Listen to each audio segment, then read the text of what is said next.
Hello everyone and welcome back. In this video I'm going to walk you through how to enable or disable sites from managing Windows, yes, on Opera GX. So the first thing you need to do is from the home menu open up your settings.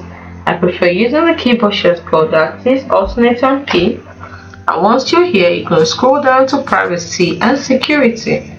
The under privacy and security, you're going to click on site settings and then scroll all the way down to additional permissions and then click on the arrow leading down to open up additional permissions and then scroll down until you see Windows Management. So you click on Windows Management.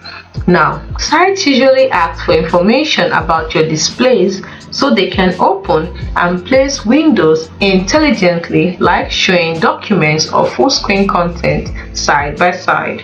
Now, if you want to allow sites to be able to ask to manage Windows on all your display, that is to enable it, leave this clicked on. If you do not want to allow sites to manage Windows on all your display or disable it, click on this one. It's as simple as that. Hope you found this video helpful. Do not forget to like and subscribe to the channel for more. Thanks for watching.